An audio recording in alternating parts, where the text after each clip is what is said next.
terjadi. Jangankan untuk memahami persoalan mahram, untuk menyebutnya saja masih banyak umat Islam yang keliru. Tidak sedikit umat Islam yang menyebutkan mahram itu dengan muhrim. Padahal muhrim dengan mahram itu jauh sekali maknanya berbeda. Kalau muhrim itu Bapak Ibu adalah orang yang sedang ihram, orang yang sedang berpakaian ihram, yang haji, yang umrah sedang ihram dia, itu muhrim namanya. Sementara mahram adalah orang yang haram dinikahi selamanya dikarenakan nasab atau keturunan, perkawinan dan persusuan. Nah, kan jauh bedanya. Jadi Bapak Ibu sekalian, maka mahram itu sudah ditetapkan oleh Allah Subhanahu wa Ta'ala dalam Al-Quran. Tidak bisa kita yang menentukannya atau kita yang memilihnya, tapi sudah ditetapkan oleh Allah. Di antaranya dalam Al-Quran surah An-Nisa ayat 23 yang dimulai ayatnya dengan hurrimat alaikum ummahatukum wa banatukum wa akhwatukum dan seterusnya. Ada 13 mahram di sana disebutkan oleh Allah Subhanahu wa Ta'ala.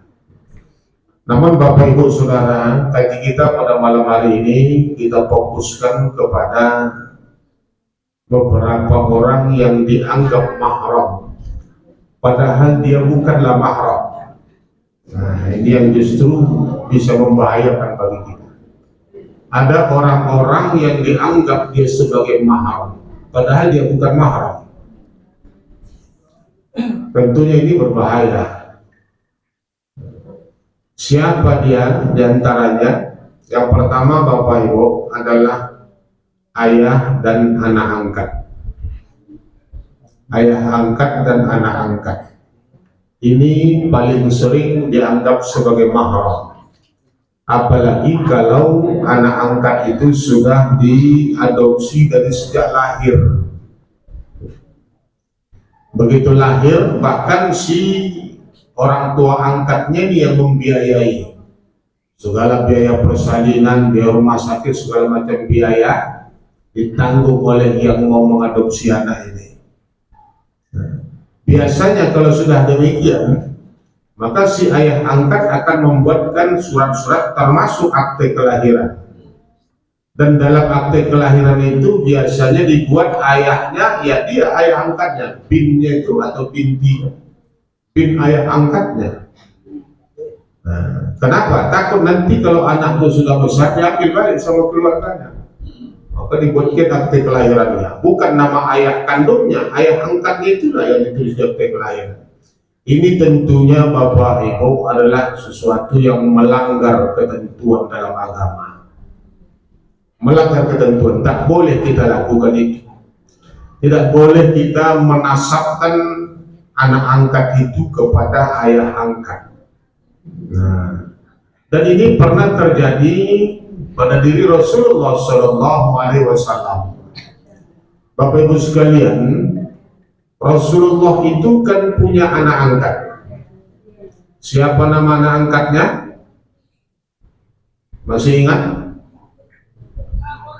Anak angkat Rasulullah itu namanya adalah Zaid bin Haritsah. Zaid bin Haritsah. Memang ada dua Zaid yang kita kenal, ada Zaid bin Haritsah, ada Zaid bin Sabit. Kalau Zaid bin Sabit itu sahabat Rasul yang pandai membaca, pandai menulis, sehingga dia jadi sekretaris Nabi lah, dia itu banyak menulis ayat-ayat Al-Quran. Kalau yang anak angkat Nabi itu namanya Zaid bin Haritsah. Dia adalah mantan seorang hamba sahaya, mantan budak, yang dulunya dia adalah milik Khadijah, kemudian setelah dimerdekakan diangkat oleh Rasulullah sebagai anak angkat. Setelah diangkat Zaid ini menjadi anak angkat Rasul, maka orang-orang merubah panggilan kepada Zaid. Orang-orang memanggil Zaid itu dengan panggilan Zaid bin Muhammad, tidak lagi Zaid bin Haritsah. Karena sudah diangkat Nabi jadi Rasul, jadi anak angkat, maka orang-orang memanggilkan dengan Zaid bin Muhammad. Atas peristiwa ini, Bapak Ibu, Allah Subhanahu wa Ta'ala marah. Allah melarang perbuatan ini, sehingga turunlah ayat. Mana ayat yang turun? Itulah dia surah Al-Ahzab ayat yang ke-40. Turun ayat surah Al-Ahzab ayat 40. Apa kata Allah? Maka Muhammadun aba ahadim min rijalikum walakin Rasulullah wa khataman nabiyyin wa kana Allahu bikulli syai'in alimah. Muhammad itu bukanlah ayah, bukanlah bapak dari salah seorang laki-laki di antara kalian, kata Allah. Walakin Rasulullah, akan tetapi dia adalah Rasulullah, wa khataman nabiyyin, dan dia itu penutup para nabi. Wa kana Allahu bikulli syai'in alimah, dan Allah Maha mengetahui segala sesuatu. Jadi dilarang oleh Allah, Muhammad itu bukanlah bapak dari salah seorang di antara kalian. Jadi jangan panggil Zaid itu dengan Zaid bin Muhammad. Nah, kira-kira begitu. Nah, Bapak Ibu sekalian, Rasulullah nggak pernah nyuruh orang-orang memanggil Zaid dengan Zaid bin Muhammad. Tapi orang-orang saja yang memanggilkan demikian, Allah marah. Kalau kita sekarang ini kebanyakan, kalau kita yang mengadopsi anak model tadi, maka kita yang membuatkan akte kelahirannya, yang ayahnya itu binnya ya bin kita, bin ayah angkatnya. Ini satu pelanggaran dalam agama. Tak boleh kita lakukan itu. Karena anak angkat itu dia tetap orang lain, dan Allah dalam Al-Quran surah Al-Ahzab ayat yang keempat berfirman, wa ma ja'ala ud'iyanakum abna'akum, dan Allah tidak menjadikan anak angkatmu sebagai anak kandungmu. Maka jangan dianggap dia sebagai anak kandung, dianggap pula sebagai mahram. Jadi anak angkat itu bukan mahram kita. Boleh nikah sama anak angkat itu, Bapak Ibu. Bahkan yang terbaik bagaimana? Yang terbaik kalau anak angkat itu sudah balik. Sudah balik dia, kalau dia perempuan sudah menstruasi, kalau dia laki-laki sudah mimpi basah, maka sampaikan kepada dia bahwa dia bukan anak kandung kita dan ada batasan-batasan yang harus dijaga.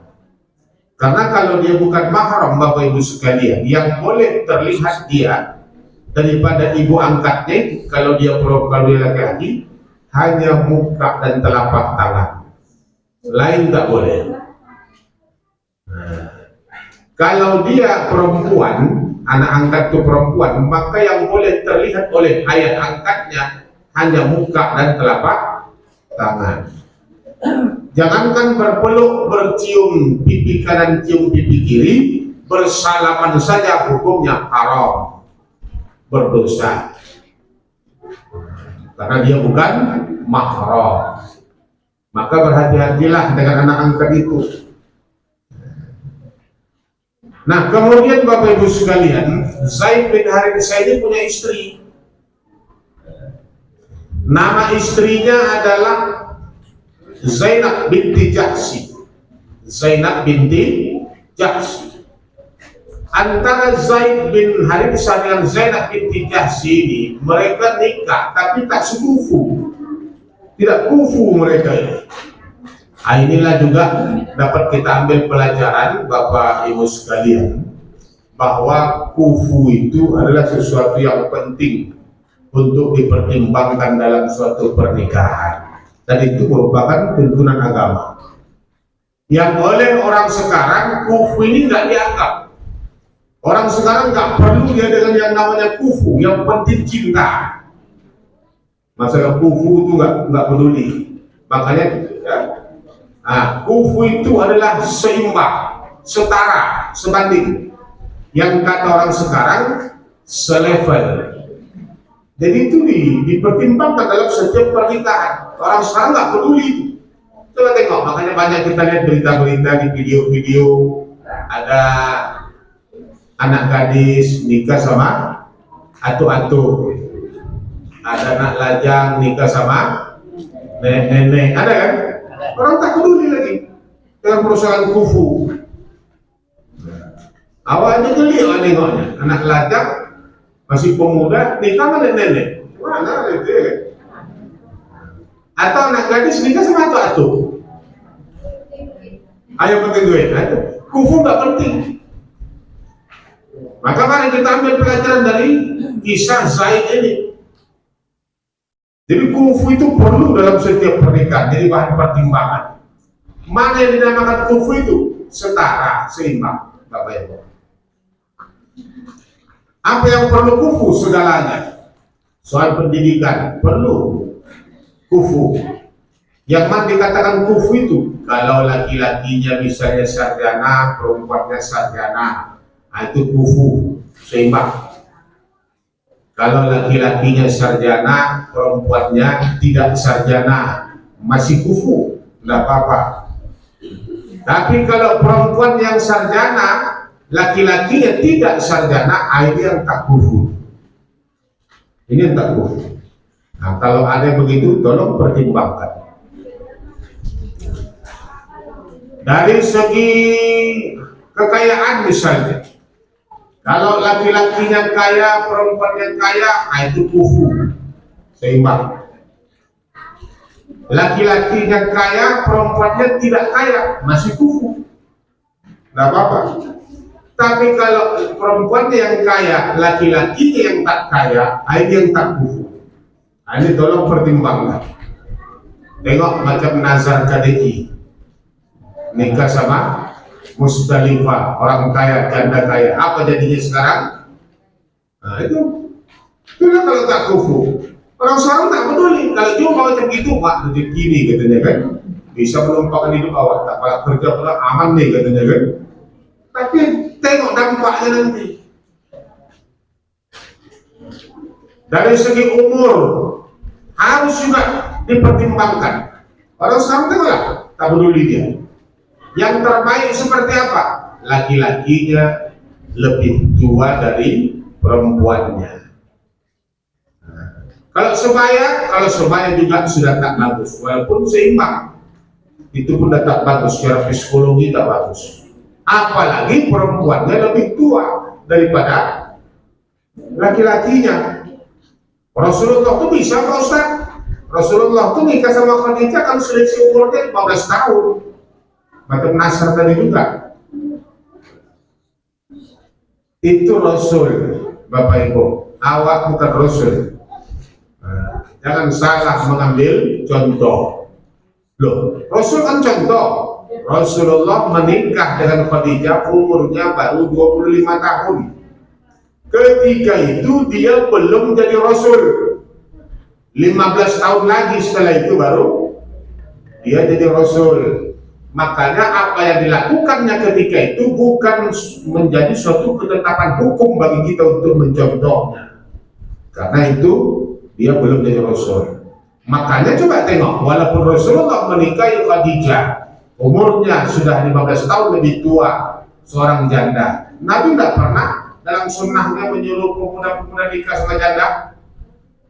Enggak ada hadis Rasulullah, para pemuda menikahlah kalian dengan janda. Sesungguhnya janda selalu terdepan. Ada hadis Rasul itu? Mana ada? Para pemuda menikahlah kalian dengan janda, karena janda lebih berpengalaman. Ada hadis Rasul itu? Mana ada? Yang ada Rasulullah menyuruh menikahlah kalian dengan lajang atau gadis, karena sesungguhnya pada hal yang demikian itu kalian bisa bermain-main dengan mereka, kata Rasulullah. Nah, jadi Bapak Ibu, kufu. Saya termasuk yang peduli dengan persoalannya. Anak saya yang pertama itu perempuan, Bapak Ibu. Sebelum dia nikah dulu dengan suaminya ini, ada calonnya yang mau sama dia. Belakangan saya tahu umurnya 9 bulan lebih muda daripada anak saya. Nggak mau saya tolak. Nah, sekarang punya suami dia 6 tahun lebih tua dari dia. Maka umur yang baik itu minimal 5 tahun, kalau bisa 10 tahun lagi. Kalau dapat, kalau tak bisa ya 22 tahun pun jadilah. Lebih tua laki-laki. Jangan sempat lebih tua pula perempuannya. Ah, nggak apa-apanya Pak Ustadz, sianu. Dampaknya itu bukan sekarang, Bapak Ibu sekalian. Apa dampaknya? Pertama, dari segi penghormatan. Bagaimanalah seorang istri mau menghormati suaminya kalau dia tahu suami itu adik dia? Satu. Yang kedua, dari segi psikologis, Bapak Ibu sekalian. Gimana dari psikologisnya?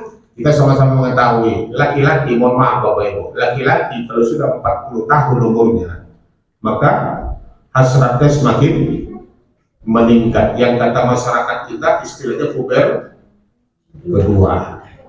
Perempuan kalau sudah umur 40 mulai menurun. Bayangkanlah kalau yang lagi naik dan lagi yang turun ketemu, apa yang terjadi?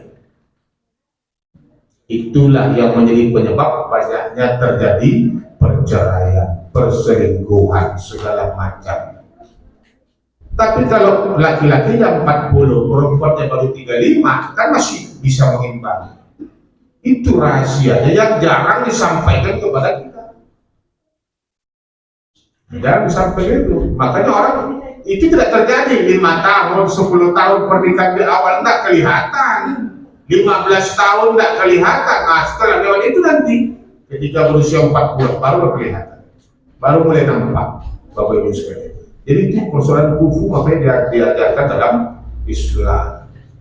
Nah, Zaid bin Harithah dengan Zainab binti Jahsy mereka tak kufu. Zaid mantan budak hamba sahaya, si Zainab binti Jahsy adalah keturunan bangsawan, orang terhormat, orang terpandang. Akhirnya apa yang terjadi? Rumah tangga mereka tak cocok. Akhirnya diceraikanlah oleh Zaid. Cerai. Nah, itulah akibatnya kalau tak kufu tadi. Bercerailah mereka. Nah, Bapak Ibu sekalian, setelah Zainab diceraikan oleh Zaid, setelah habis masa iddahnya, maka Allah Subhanahu wa Ta'ala menikahkan Zainab itu dengan Rasulullah. Jadi Bapak Ibu, Zainab nikah dengan Rasul itu yang menikahkannya Allah, bukan Tuan Kadi, bukan P3 MTR, bukan Pak KUA. Allah yang langsung menikahkannya. Mana buktinya? Dalam Al-Quran surah Al-Ahzab ayat yang ke-37, di pertengahan ayat itu Allah berfirman yang artinya, maka ketika Zaid telah mengakhiri keperluan terhadap istrinya atau menceraikannya, kami nikahkan engkau wahai Muhammad dengan dia, dengan Zainab itu, agar tidak ada keberatan bagi orang-orang mukmin untuk menikahi istri-istri anak angkat mereka apabila anak angkat mereka itu telah menyelesaikan keperluannya terhadap istrinya, dan ketetapan Allah itu pasti terjadi. Kenapa Allah Subhanahu wa Ta'ala menikahkan Zainab binti Jahsy dengan Rasulullah? Untuk memberikan pelajaran kepada kita bahwa anak angkat itu bukan siapa-siapa, sehingga istri anak angkat boleh dinikahi oleh ayah angkat. Padahal Zainab itu kan menantu Rasulullah itu, tapi menantu angkat.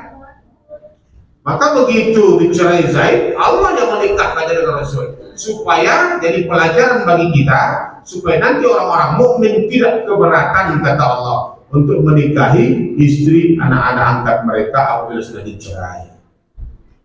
Kalau istri anak kandung mana boleh, menantu itu mahram selamanya. Istri anak angkat boleh, jangankan istri anak angkat, anak angkatnya pun boleh. Nah, jadi Bapak Ibu saudara sekalian, maka anak angkat bukan mahram. Maka berhati-hatilah kita, mana tahu ada yang punya anak angkat yang memang kita adopsi dari sejak kecil, hati-hati dalam pergaulan. Tengok macam si Sarwenda, istrinya siapa itu? Ruben Onsu. Wah, sama anak angkatnya, memang dia angkatnya lah memang. Tapi karena dia non muslim, anaknya di situ. Kalau Islam tak boleh. Kalau Islam ada batasan-batasan. Nah, Bapak Ibu sekalian yang sangat saya hormati dan saya muliakan, memang ada kalanya anak angkat itu bisa berubah status mahramnya, bisa jadi mahram. Kapan itu? Kalau ada dua hal. Yang pertama, kalau anak angkat itu memang mahramnya yang diangkat jadi anak. Misalnya anak adiknya atau keponakan kandungnya diadopsi jadi anak angkat dia, maka dia memang mahramnya. Tidak pun diangkat anaknya memang mahram. Nah, diangkat anak ya gak ada masalah, memang mahram. Itu pertama. Yang kedua Bapak Ibu, kalau anak angkat itu bisa disusui oleh ibu angkatnya, bisa disusui. Tapi biasanya Bapak Ibu, seorang ibu ketika dia mengadopsi anak, pastinya dia sedang tidak menyusui. Kalau dia sedang menyusui, mana mau dia mengadopsi anak? Mana mau disusui gitu kan? Sampai dua. Nah, biasanya seorang wanita kalau dia mengadopsi anak, pastinya dia sedang tidak menyusui. Maka kalau begitu, bagaimana caranya supaya dia bisa berubah jadi mahram? Kalau anak itu laki-laki, Bapak Ibu, maka usahakan disusui oleh saudara istri, saudara perempuan itu. Entah adiknya, entah kakaknya, kalau ada yang sedang menyusui, susukan sama dia. Kalau anak itu perempuan, sebaiknya susukan dia kepada saudara suami. Entah adik suami, entah kakak suami yang sedang menyusui. Jangan diolah-olah sendiri. Ada kasus saya tengok di video itu, seorang wanita mengadopsi anak karena dia sedang tidak menyusui. Macam mana supaya anak ini bisa menyusui sama dia? Diminumnya obat, diminum obat supaya ada air susunya. Memang ada air susunya. Akhirnya anak itu yang diadopsi nyusu sama dia. Nah, bagaimana persoalan status kemahramannya kalau kebetulan ada perempuan juga? Nah, kalau itu yang terjadi Bapak Ibu, anak itu hanya bermahram kepada ibunya. Kalau dia laki-laki ya bermahram kepada ibunya, kalau dia perempuan ya gak ada masalah. Tetapi dia tidak bermahram kepada bapaknya. Seharusnya bapak susu itu kan mahram. Tetapi karena kasus seperti tadi, maka dia tidak bermahram ke bapaknya, harus hanya bermahram ke ibunya. Kenapa? Karena di dalam susu yang dia minum bukan tidak ada saham daripada suami itu. Si wanita hanya minum obat supaya ada air susu. Nah, itu harus kita pahami Bapak Ibu. Nah, jadi Bapak Ibu sekalian yang sangat saya hormati dan saya muliakan, agar berubahnya status mahram dalam penyusuan ini harus dipenuhi syarat-syarat. Apa syaratnya? Yang pertama, bahwa menyusui itu minimal 5 kali sampai puas, sampai kenyang, baru bisa berubah status mahramnya. Kalau masih 3 kali, 4 kali belum berubah. Minimal 5 kali sampai puas atau sampai kenyang. Macam mana dikatakan sampai kenyang? Anak itu sendiri yang mencabut dari mulutnya, memberhentikannya. Nah, itu syarat pertama, minimal 5 kali. Kemudian yang kedua, syarat yang kedua, anak yang menyusui itu memang dia masih di usia menyusui, 0 sampai 2 tahun, itu usia menyusui. Kalau udah berumur 40 tahun, nggak bisa lagi berubah. 40 tahun belum, nggak berubah status mahram. Tapi sampai kenyang dia bosan, dia kenyang. Lebih 5 kali, nggak apa-apa, mahram tidak berubah. Karena tidak terpenuhi syaratnya. Nah, Bapak Ibu sekalian yang sangat saya hormati dan saya muliakan, itu tentang anak angkat. Jadi anak angkat itu bukan mahram, maka hati-hatilah bergaul dengan anak angkat, termasuk bergaul dengan ayah angkat. Ada ibu-ibu punya ayah angkat itu bukan mahram, kecuali dulu macam tadi dibuatnya disusuinya waktu masih bayi. Maka ketika berkunjung ke rumah ayah angkat tak sama dengan berkunjung ke rumah ayah kandung. Kalau ayah kandung boleh melihat aurat kita, Bu, dari leher ke atas, tangan dari siku ke ujung, kaki di bawah lutut sampai ke ujung kaki, boleh terlihat sama mahram kita. Siapa itu? Ayah kandung, anak laki-laki kandung, paman dari ayah, paman dari ibu, siapa lagi? Menantu, mertua, bapak susuan tadi, dan seterusnya. Nah, maka ibu-ibu kalau ke rumah mertua tak pakai jilbab pun, di rumah mertua itu tak apa-apa, walaupun ada mertua laki-laki situ. Tapi ingat, kalau ada ipar tak boleh. Kalau sama mertua tak apa-apa. Atau ibu-ibu ada menantu datang ke rumah, menantu laki-laki, ibu sedang tak pakai jilbab, tidak masalah, karena menantu itu mahram. Tapi kalau anak angkat yang bukan mahram tadi, hati-hati, tak boleh. Yang boleh terlihat sama dia hanya muka dan telapak tangan saja, lain tak boleh. Jelas, Bu? Itulah bedanya yang mahram dengan yang bukan mahram. Tapi begitulah, seperti yang saya katakan tadi, banyak di masyarakat kita anak angkat itu dianggap sebagai mahram, maka bebas dia, kalau bukan.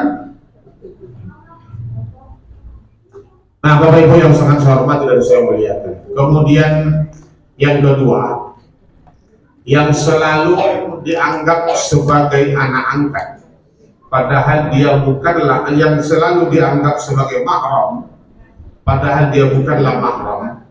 Yang kedua adalah saudara sepupu. Ini sepupu, Bapak Ibu, sepupu itu bukan mahram, termasuk sewali. Kalau kami orang Melayu, sewali itu kalau ayah sama ayah, adik abang kandung, anaknya sama anak, itu berarti sewali namanya. Kenapa disebut suami? Karena bisa jadi wali nikah. Nah, kalau mungkin orang lain menyebutnya sepupu. Jadi sepupu bukanlah mahram. Sepupu itu bukan mahram. Sewali itu bukan mahram. Maka hati-hati bergaul dengan sepupu. Ini yang selalu dianggap sebagai mahram. Selalu betul dianggap sebagai mahram. Bebas dia bergaul dengan sepupunya, bahkan dicari alasan untuk membenarkannya. Sampai-sampai lagunya pun ada itu tentang sepupu ini. Kemudian di sinetron banyak dicontohkan bahwa banyak upaya-upaya mencari pembenaran terhadap sepupu ini. Cobalah ibu-ibu, kalau ada sinetron namanya, seorang wanita misalnya jalan dengan seorang laki-laki, jalan berduaan, rupanya berjumpalah atau ketahuanlah sama entah suaminya atau katakanlah calon suaminya. Marahlah si calon suami ini, dituduhlah perempuan tadi selingkuh segala macam. Apalah kata perempuan itu? Pasti perempuan itu mengatakan, kau jangan salah sangka, jangan asal cemburu. Kau tidak tahu aku jalan dengan siapa. Kau pikir siapa laki-laki itu? Ia adalah sepupuku. Nah, tengok, upaya untuk mencari pembenaran. Dia pikir kalau sepupu boleh, padahal sepupu itu bukan mahram. Hukumnya tetap haram, tetap boleh, walaupun sepupu, walaupun sewali. Ini yang paling sering dianggap. Maka berhati-hati dengan sepupu, hati-hati dengan sewali, Bapak Ibu. Jadi sepupu kita itu ya tetap sama seperti orang lain hukumnya. ini sepupunya datang dari luar kota, lama nggak jumpa, wah salaman berpelukan, bercium pipi kanan, cium pipi kiri, cipika cipiki, berindu lama nggak jumpa. Kenapa ibu gitu bu sama laki-laki itu? Siapa rupanya dia? Ini abang kami Pak Ustaz. Abang macam mana? Ayahku sama ayah dia ada abang kandung, tetap haram hukumnya. Karena dia bukan mahram, itu boleh nikah. Ayah sama ayah, adik abang kandung, anak sama anak boleh nikah karena dia bukan mahram. Ya. Jadi kalau ada ayah sama ayah, adik abang kandung, anaknya nikah, berarti adik abang kandung jadi besan. Ya, itu boleh, dibolehkan. Apalagi mama sama mama, adik kakak, anak-anak orang itu nikah, jadi besan juga. Boleh. Dan itu tidak dilarang. Mana dalilnya Ustaz? Nah, kan gitu. Allah Subhanahu wa taala menjelaskan mahram dalam Al-Qur'an surah An-Nisa ayat 23. Hurimat alaikum ummahatukum wa banatukum, dan seterusnya tadi panjang itu ada 13 mahram di sana. Dari 13 mahram itu tidak termasuk di sana disebutkan saudara sepupu dan saudara sewali tadi. Nah, di situ.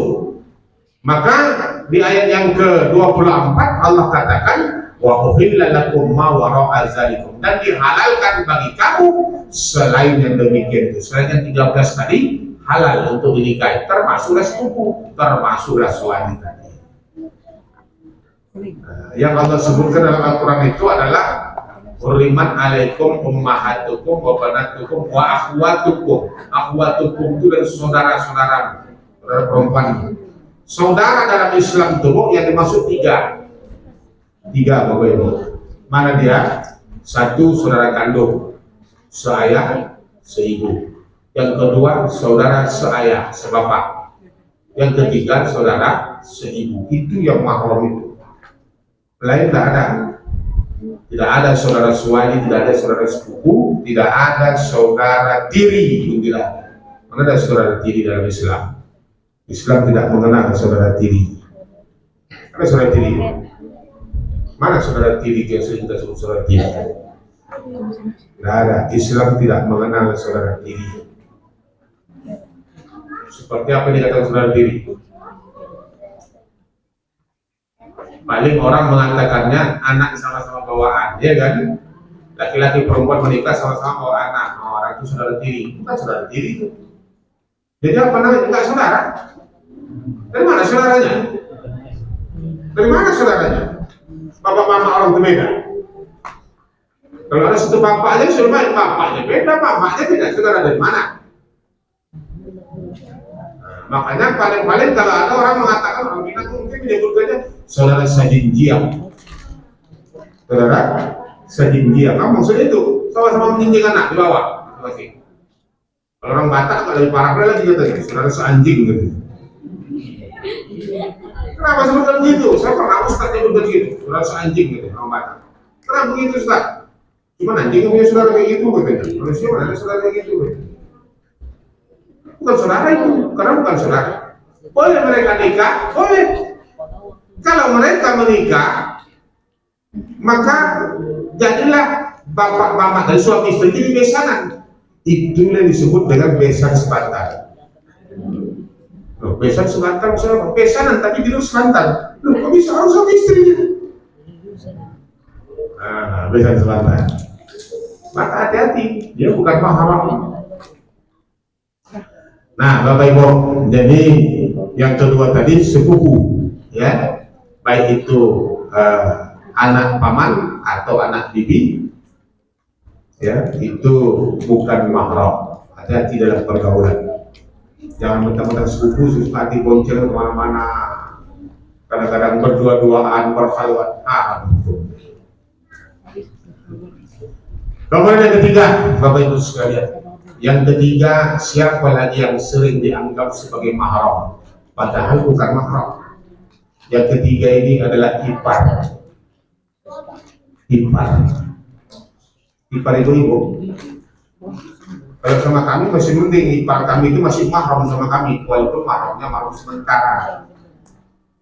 Nah, bagi laki-laki iparnya itu adalah mahram sementara. Oleh kami laki-laki punya istri, adik istri kami itu, berarti kan adik ipar itu mahram sama kami, tapi mahramnya mahram sementara, yang tak boleh kami nikahi dia kalau digandeng, tak boleh. Kalau dilepas satu, dilepas kakaknya, dinikahi adiknya boleh. Itu makanya disebut dia mahram sementara.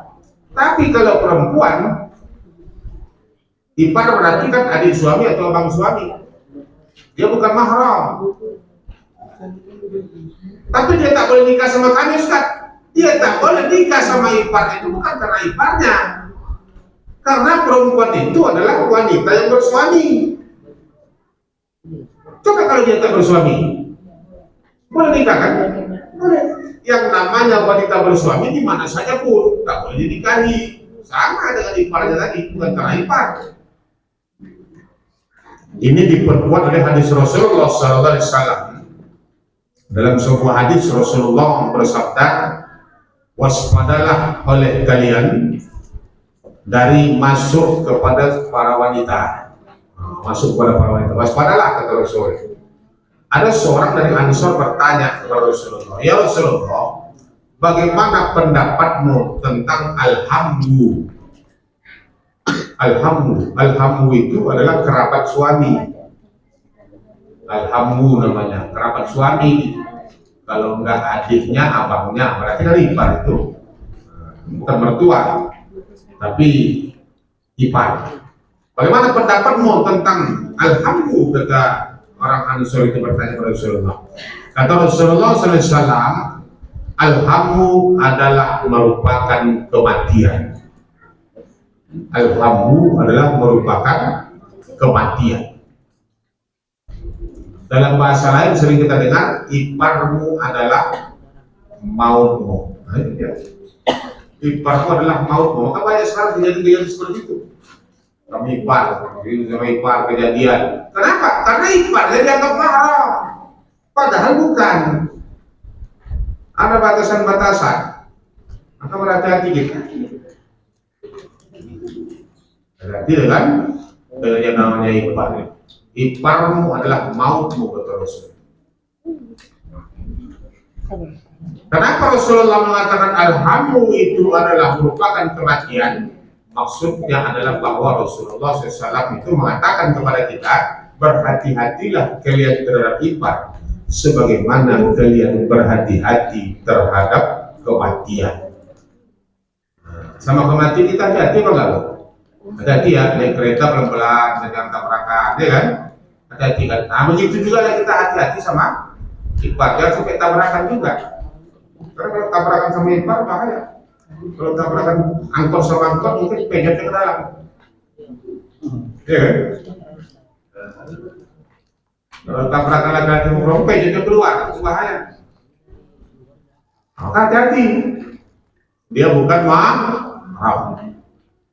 Nah, kadang-kadang ini nanti datang iparnya ke rumah, suaminya malah pergi, tinggalkan ipar ke rumah sama istrinya. Nah, tahu-tahu adikmu ini ya, atau kakakmu ini ya, aku pergi lu ke luar kota entah kemana. Ini yang paling berbahaya. Dia seorang berbuat seperti itu, karena dianggapnya mahram, padahal bukan. Nah, Bapak Ibu sekalian yang sangat saya hormati dan saya muliakan, yang keempat, siapa lagi yang selalu dianggap mahram, bukan mahram, adalah mahram titipan. Mahram titipan itu bagaimana? Banyak orang di luar sana, kalau istrinya mau berangkat haji, mau berangkat umroh, tak ada mahramnya, suaminya menjumpai ustadz ketua rombongan, ya kan? Ustadz, ya Pak, ini istri saya Pak Ustadz, istri saya mau berangkat haji Pak Ustadz, ketua rombongannya. Saya tak berangkat Pak Ustadz, tak ada mahramnya. Sehingga tolong Ustadz lah, mahramnya di sana Pak Ustadz ya. Tolong tengok-tengok istri saya ini. Kata Ustadz itu beres Pak, katanya. Kalau soal itu jangan Bapak khawatir, katanya kan. Nah, dalam hati Ustadz kita pada perlu suruh-suruh Pak, tengok-tengok juga katanya kan. Pasti tengok itu katanya. Nah, Ini yang bahaya ini. Maka si perempuan pun dianggap jadi itu mahram. Karena ada titip. Atau si laki-laki dianggapnya mahram. Iyalah kalau Ustaz itu jujur dia baik dia. Kalau tidak itu bisa dimanfaatkan. Sampai sana kita bisa bergerak ibu itu dibuatnya. Sampai nanti ibu itu mau pergi. Apa kata Ustaz? Mau kemana bu? Sini bu. Mau kemana Ustaz? Nggak boleh bu, nggak boleh. Kenapa Ustaz? Suami ibu sudah nitip ke saya. Suruh nengok-nengok ibu. Ibu dalam tanggung jawab saya. Ibu jangan pernah dekat-dekat saya aja. Bahaya nggak? Itu makanya. Yang dibuat mahram itu, mahram titip-titipan. Bahkan sekarang ada pula lagi bayar uang mahram. Ada yang berangkat haji, berangkat umrah, bayar uang mahram. Apa yang diuang-uangkan? Mahram itu aneh kan? Ada istilah bayar uang mahram. Mahram itu tak bisa dibayar-bayar, tak bisa dipilih-pilih. Kalau bisa dipilih-pilih mahram itu, nah kalau saya pilih mahram saya orang kaya-kaya, Jakarta sana, jadi cantik dia, muda-muda, ya kan? Macam memilih calon menteri. Oh, datang kumpul, kau mahramku ya, kau mahramku ya, kau mahramku. Kenapa Ustaz pilih gitu? Biar kalau saya pilih Jakarta, ada tempat inap, kalau ada mahram saya di sana, bisa gitu? Mana bisa? Mahram itu Allah yang menentukannya. Allah menentukan. Hurrimat alaikum ummahatukum, diharapkan harus menikahi ibumu, kalau ibu-ibu bapakmu. Itulah mahram. Ada sih kita tukar-tukar lagi tuh. Tukar aja Pak, mahram saya Pak, jangan ini Pak, yang lain aja. Nggak bisa. Wa banatukum, anak-anak perempuanmu, kalau laki-laki, kalau perempuan berarti anak laki-laki. Mana bisa ditukar? Allah sudah menetapkannya. Datang awak titik-titik pula lagi. Nggak bisa titik-titik. Inilah yang paling selalu juga dianggap sebagai mahram padahal dia bukan mahram. Nah Bapak Ibu sudah lihat, inilah 4 macamnya. Hati-hati dengan yang 4 ini. Kalau boleh saya tambahkan satu lagi yang selalu juga sebetulnya bukan selalu dianggap mahram tapi selalu dipertanyakan. Siapa lagi itu? Mertua tiri, mertua sambung. Ingat, mertua sambung itu bukan mahram. Kalau mertua kandung mahram, walaupun awak tak sama anaknya lagi, mertua itu kan mahram selamanya. Tapi kalau mertua tiri bukan mahram. Hati-hati. Pokoknya ibu-ibu punya suami, ada mertua, rupanya mertua perempuan dan meninggal pula. Mertua laki-laki itu nikah, mertua laki-lakinya meninggal. Tinggal si ibu, rupanya si ibu itu nikah lagi dengan laki-laki lain. Maka laki-laki suami si ibu mertua itu bukan mahram ibu. Kalau datang ke rumahnya, jangan ke rumah ibu mertua karena ada suaminya, wajib pakai jilbab, tak boleh nampak pakai muka sama telapak tangan. Beda kalau memang dia mertua kandung. Jelas Bu? Nah inilah barangkali kaji kita pada malam hari ini. Ulang-ulang kaji ini sebetulnya ya supaya kita lebih jelas. Ya, jangan sampai kita menganggap yang bukan mahram itu malah kita anggap mahram pula, sehingga salah dalam pergaulan dan menimbulkan dosa yang dosanya tak terasa sama Allah. Pokoknya dosa yang berdatangan karena salah dalam pergaulan. Sampai di sini sebelum kita tutup, kalau ada pertanyaan silakan. Ada yang mau bertanya? Pas? Udah masuk? Udah. Jadi Bapak Ibu sekalian, barangkali kaji kita pada malam hari ini mudah-mudahan bermanfaat. Terima kasih atas segala perhatian, mohon maaf atas segala kekurangan. Wabillahi taufiq wal hidayah, walhamdulillahi rabbil alamin. Wassalamualaikum warahmatullahi wabarakatuh.